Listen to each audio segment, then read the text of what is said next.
colheita deve ser feita no estado de desenvolvimento ou de maturação ideal, sempre que possível nas horas mais frescas do dia. Estamos na presença de pimenteiros. O pimenteiro é uma planta herbácea anual, ou seja, realiza o ciclo de vida dela durante um ano, ou seja, nasce, cresce, reproduz e morre. Reproduz em quê? Em pimentos. Como é que eu vejo a maturação do pimento? Desta forma, quando ele começa a ficar vermelho, é um sinal para mim que ele está maduro. Há duas variedades, há o vermelho e há o amarelo. Aquilo que as pessoas pensam é que o verde, que é uma outra variedade, mas não.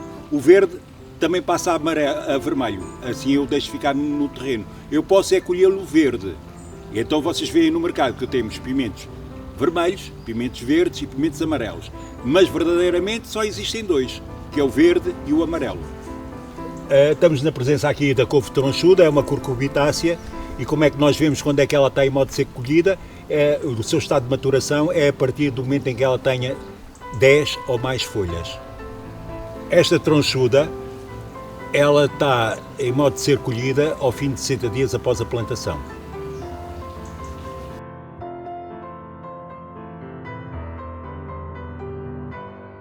Estamos na presença do espinafre. É uma planta que foi plantada mais ou menos há 3 meses, portanto poderá começar a ser colhida.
Depois de colhidos, os produtos devem ser limpos e devidamente acondicionados. A proteção do sol é fundamental para reduzir o aquecimento e a perda de água. Como tal, o acondicionamento dos produtos deve fazer-se o mais rapidamente possível.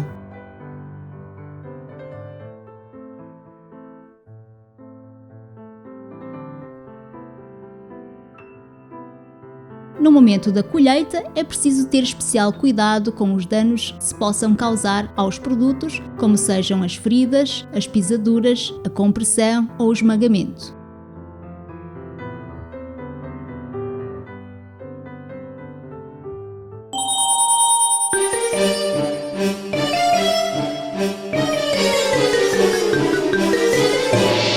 E agora, entrando na parte de como fazemos as coisas. O primeiro passo é escolher. Na nossa escola, primeiro, cada aluno tem o seu espaço, onde escolhe um produto ou dois, mas no meu caso escolhi um, no caso do Matheus também foi um, para não ter um trabalho, não mostrar. Gostamos, mas a parte vegetal não é bem a nossa área, pelo menos no meu caso. Sim. E no meu caso, eu vou falar sobre as batatas. Foi o que eu trabalhei.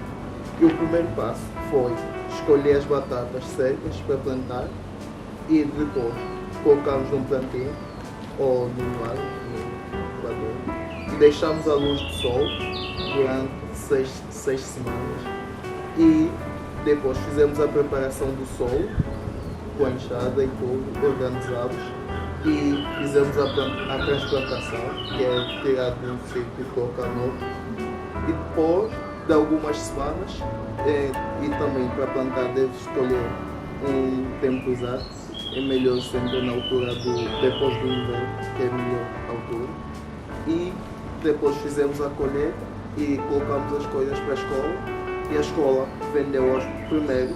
O objetivo principal é a venda das pessoas que trabalham com a escola, os professores e os encarregados.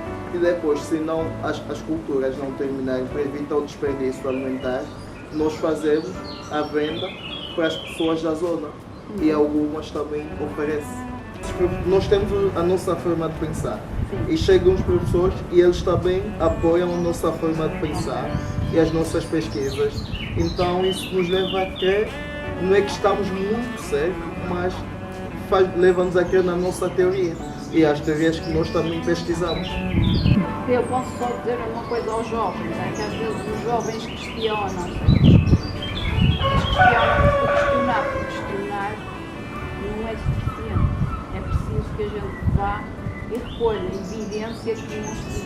Portanto, muitas das vezes nós podemos sustentar as nossas opiniões, valem, mas se nós não pudermos comprovar as coisas, e a forma de comprovar as coisas é ou se vai à ciência e se vai buscar isso, ou então, se nós próprios dedicamos algum do nosso tempo realmente a estudar isso e a demonstrar isso.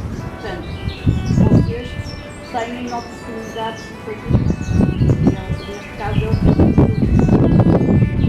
em vez de terem a vossa opinião só, terem a vossa opinião baseada em algo, ou conhecimento ou conhecimento que vocês não têm. Sim, nem sempre os professores também sabem. A dizer são as técnicas exatamente que os professores fizeram. Não, mas neste caso eles estão a dizer que estão a desafiar os professores que são os mais velhos.